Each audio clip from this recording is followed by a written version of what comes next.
What's going on, guys? Welcome to Rabbit's Used Cars. Man, I've gotten like 40 million messages. Dude, you need to talk about that black C10 truck you got.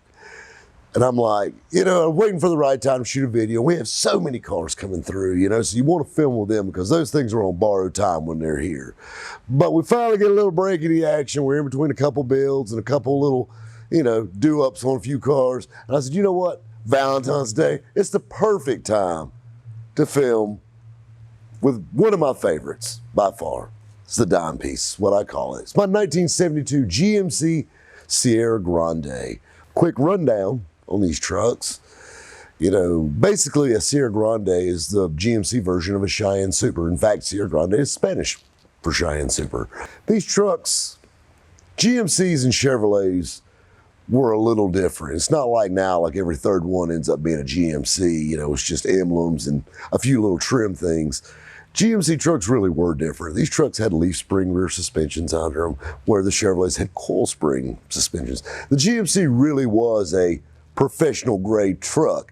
These were more of a work truck. So that's another thing that makes this truck really rare, is because this is definitely not a work type vehicle. This truck's loaded out.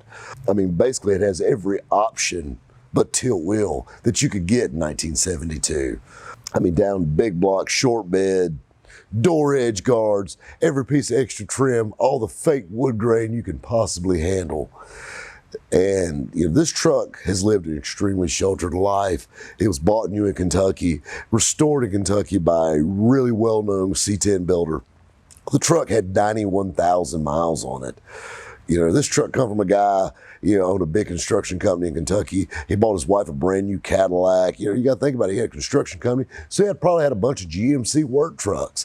And, he dealt with the Cadillac Pontiac GMC dealership.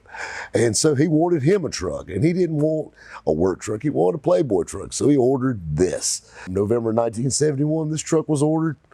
Came out obviously as a 1972. And he ordered a Playboy truck. We all see the GMC Denali's nowadays. This is the 1972 version of a Denali truck. And, compared to the new trucks, obviously it's kind of bare bones. But for 1972, this thing was absolutely loaded out with everything you could possibly throw at it. And the one big thing that makes it really hot is the Cheyenne Super Chevrolets with the big block short bed. They made about 1,500, 2,000 of the Cheyenne Supers and short bed big blocks. And then they made a lot of Cheyenne Super, small block short bed trucks. They made a lot of Sierra Grande small block trucks. Or not a lot, but a good many. And, they made a lot of those, but the big blocks were always very desirable. And keep in mind, in 1972, the 402 big block, which is basically a 30 over 396.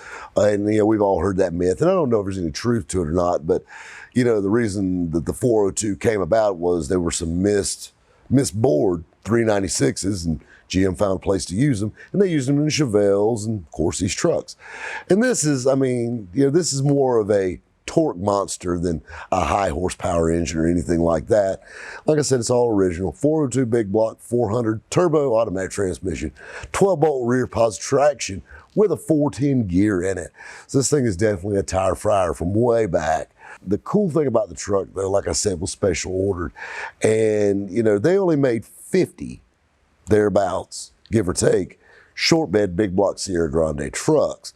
And then when you start breaking them down by options, the very first line in Cheyenne Super Sierra Grande options is two-tone paint. Well, you'll notice that this truck has the two-tone trim, but it's black. So it was ordered that way, because most of these trucks are Sierra Grande. In fact, I've only seen a couple that weren't two-tone, and they were all white trucks. Actually, they were white on white. But this truck, would have been black and white two-tone, or red and white two-tone, or blue and white, or whatever. So that's another thing that makes it rare. He ordered a black on black truck, but it's got the two-tone trim. But another thing that makes it really, really odd, it was ordered with bright blue houndstooth interior. So it's the deluxe interior for the 72, but he's ordered this bright blue with this black. And a funny story, I bought this truck, I was so proud of it. It was restored 100% original. I'm talking about down to the wide 5 hubcaps, the whole shoot and match. This thing was pawpaw style, white walls and everything. And I was so proud of it because the truck's absolutely perfect. The truck's been built 20 years and it's still damn near perfect. I was so proud of this truck when it came in. And the very first thing my dad said when he seen that truck, God, that bright blue interior makes me want to throw up. And I'm thinking to myself, but anyway. But you can't pry his ass out of this thing now. And of course, like any C10 that comes through my shop, what do?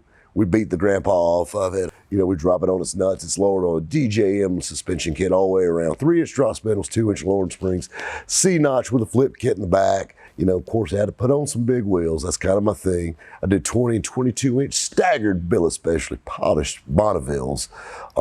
These aren't the $1,300 China knockoff billet specialties. These are the ones from Huntington Beach. But, it's a really nice truck. I enjoy driving it.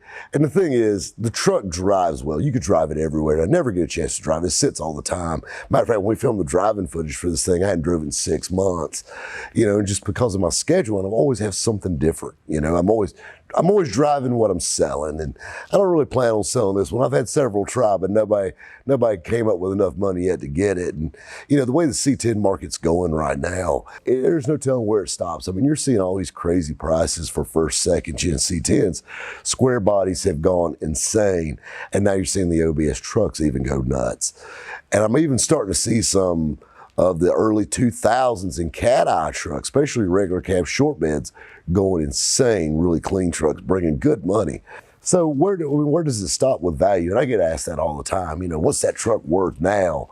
And, if I had to put, I know what I have it insured for, and if I had to put a value on this truck in the right auction format, we're talking Mecum, Barrett Jackson, Gooding, somewhere a good Russo Steel, something like that.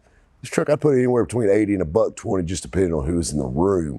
The thing you got to understand with this truck is to my knowledge, and I've had several C10 gurus look at this truck, but this is one of the only black on blue big block short bed C10 Sierra Grandes. They made a handful of big block short bed Cheyenne Supers. Now keep in mind, they sold a lot more Chevrolet trucks than did GMC trucks. These trucks were work trucks. This is a loaded out version of a work truck. And so they sold a lot less of them. They only made about 1,500 Sierra Grandes, period. Long beds, short beds, 2-wheel drives, 4-wheel drives. And so that's something kind of rare. And you're never going to have another one. I tell people all the time, you park this thing, at a truck show or something like that. It looks just like every other C10. I mean, they're beautiful. They're great trucks. I mean, you can park a small block 72 Chevrolet C10 right beside it, and they're like twins.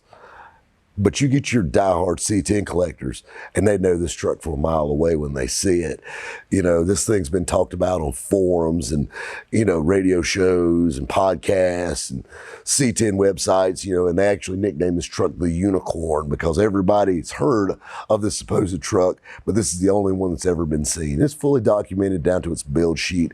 And the cool thing about it is when they restored the truck, they did it right. The truck was in extremely good shape. It sat in the garage every night of its life. It never sat outside. The inside of the bed, it was never used for a work truck. Cool thing about it is when they restored it, this truck was frame off restored down to powder coat the frame, back. Everything is factory original, and the bottom looks like the top. And that's the cool thing about this truck. I urge to people about buying collector cars. It's timeless. I've had this truck now 6 years, and it's done nothing but go up in value. And the thing is, no matter what the trends are or the fads, this truck will always be in style because it's bought on value. There's something there, being a big block short bed, but it's also timeless. No matter what the styles are, we can change wheels and tires, and you can update it for the times, but a black short bed C10 truck is always going to be a hot ticket item. So I don't see this one going anywhere anytime soon, that's for sure. But there again, I've been proved wrong. We joke around all the time. I post a picture of this bad on social media. Hell, I got Dennis Collins and Richard Rollins jumping in my DMs. Guys, I hope everybody has a happy and safe Valentine's Day. Be sure to take your sweetheart out. Show her what she really means to you. Y'all have a safe weekend. We'll catch you Monday here at Rabbit's Used Cars. C10s are red hot, and I mean, everybody knows it. And I got... What's going on, guys? You're going to regret wearing your hair that light because then you're really going to have it that light one day. I said, oh, cool, I look the same all the time then. I don't know how that started. I didn't go chasing younger chicks to get white-headed ones, you know? I mean, just saying. Well, I did tell her that. that was rude. The f is that laugh? Do what? Look at me. Oh, so I'm looking at this. Yeah. Oh. I thought you were pointing at your I'm like, I'm not looking at that. So, but anyway. That felt so Natural, natural. like your boobs. How could you tell? Yeah. It's always awkward when people ask, like, when I get them done. I'm like, what? What? I was born this way. I think it's going to be a good one. You believe in love at first sight? I have that effect on the women. The world's a sick place. Just say. Hey guys, like what you see? Be sure to like and subscribe.